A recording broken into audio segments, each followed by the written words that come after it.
My dear students, welcome back to my channel. आज हम इस वीडियो में पढ़ने वाले हैं कक्षा 10 गणित समांतर श्रेणी। समांतर श्रेणी का एक बहुत ही महत्वपूर्ण प्रश्न हमने लिया है जो आपके बोर्ड एग्जाम के दृष्टिकोण से बहुत ही इम्पोर्टेंट साबित होगा। तो आइए हम लोग इस सवाल को सॉल्व करते हैं। लिखा है, यदि किसी समांतर श्रेणी का पीवां पद Q और Qवां पद P है तो nवां पद ज्ञात करो। तो देखिए, nवां पद ज्ञात करने के लिए हमें प्रथम पद और सार्वयांतर पता होना चाहिए। ठीक है, तो सबसे पहले क्या करेंगे, हम प्रथम पद और सार्वयांतर निकालेंगे।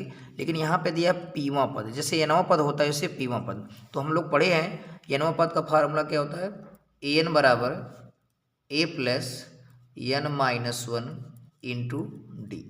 यहाँ पे लिख देंगे सूत्र से, इस सूत्र का हम लोग यूज करेंगे। ठीक है, यहाँ पे चूंकि nवां पद है लेकिन यहाँ पे प्रश्न में क्या दिया, पीवां पद, तो n के स्थान पे क्या करेंगे, p रखेंगे। तो यहाँ पे AP हो जाएगा और जहाँ n है वहाँ p हो जाएगा, क्योंकि हमें पीवां पद ज्ञात करना है। तो n की जगह पे p हो जाएगा।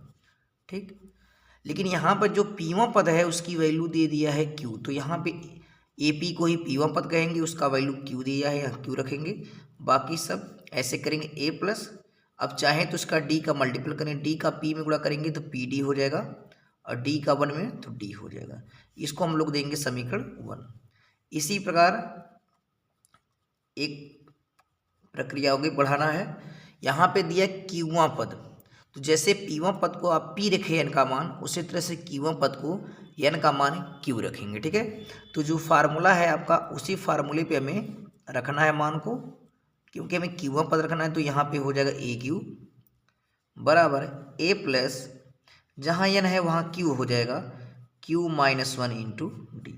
लेकिन आप देख पाएंगे कि क्यूवां पद जो है वो p दिया है, तो ए क्यू मतलब क्यूवां पद है, उसको p रखना है तो p रख दीजिए।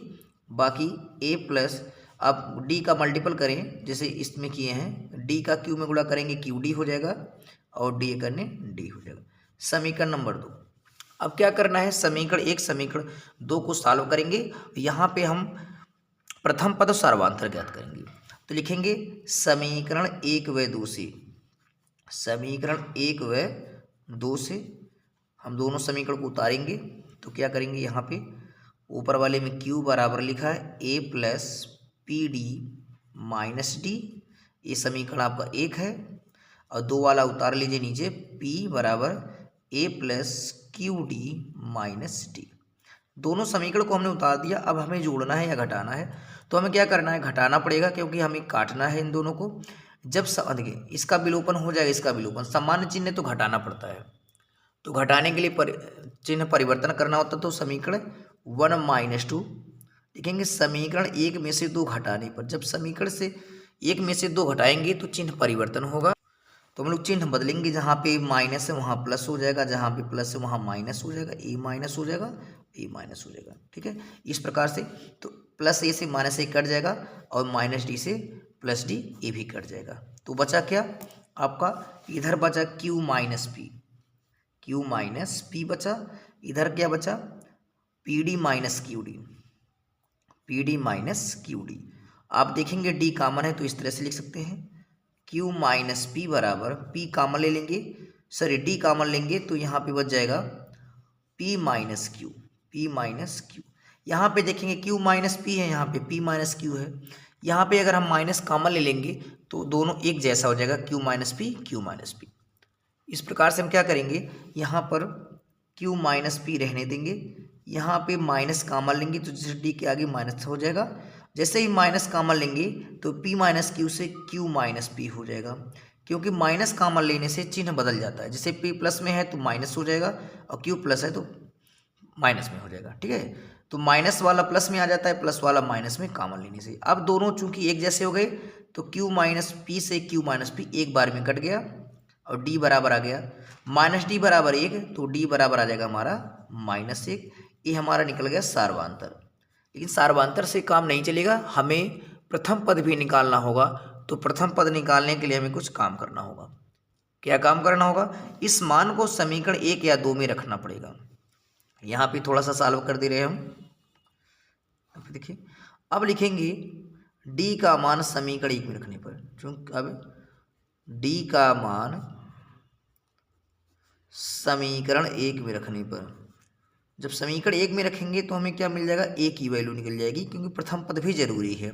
तो समीकरण 1 आप देख पाएंगे यहाँ पे है क्यू बराबर, आप देख पा रहे हैं क्यू बराबर मिला है ए प्लस, यहाँ पे अब यहाँ पे पी डी माइनस डी कहें तो या तो P minus one into D कर लें। चलिए हम P minus one into D कर रहे हैं, P minus one into D करेंगे, यही हमारा समीकरण 1 है। यहाँ पे डी से गुणा कराएं या ना कराएं कोई दिक्कत नहीं। अब डी की जो वैल्यू मिली है वही रख दीजिए, ठीक है। तो हो जाएगा क्यू बराबर ए प्लस पी माइनस वन, और डी की वैल्यू हमें क्या मिला है, -1 मिला है, ठीक है। अब गुणा करा लीजिए तो क्यू बराबर हो जाएगा यहाँ पे ए प्लस, देखिए माइनस का प्लस में गुणा करेंगे माइनस होगा, पी एक करने पी हो जाएगा, और माइनस माइनस प्लस एक करने 1 हो जाएगा। तो हमारा हो जाएगा यहाँ पे q बराबर a प्लस, लेकिन हमें a की वैल्यू निकालना, a की वैल्यू निकालना तो a उधर रहने दीजिए, बाकी सबको पक्ष अंदर कर दीजिए। माइनस पी इधर आएगा प्लस पी हो जाएगा, और +1 आएगा -1 हो जाएगा। एक किसकी वैल्यू आएगी, a की वैल्यू। तो यहाँ हमें प्रथम पद मिल गया, a की वैल्यू निकल गया, प्रथम पद मिल गया हमें, और यहाँ पे सर्वांतर मिल गया। अब हमें जो कह रहा था n वां पद, तो अब n वां पद का फार्मूला लगा लेंगे। अब प्रश्न में बोला है n वां पद ज्ञात कीजिए, तब n वां पद का फार्मूला जानते ही है। n वां पद का फार्मूला होता है an बराबर a plus n minus one into D. तो इसको निकालने के लिए हम लोग इसी सूत्र को अपनाएंगे, क्योंकि n वां पद का फार्मूला ये होता है। अब यहाँ पे n वां पद का मान रखना है, a की वैल्यू निकालना है। तो a की वैल्यू आप समीकरण 2 से आप 3 या 4 से कर सकते हैं। आप समीकरण से हमने 1 2 दिया था, तो आप देख पाएंगे कुछ इस तरह से a की वैल्यू मिली हुई है। यहाँ पे देखें a बराबर है q plus P minus one, तो यहाँ पे हम वही मान रखेंगे, a बराबर q plus P minus one, और यहाँ n-1 वैसे ही रह जाएगा।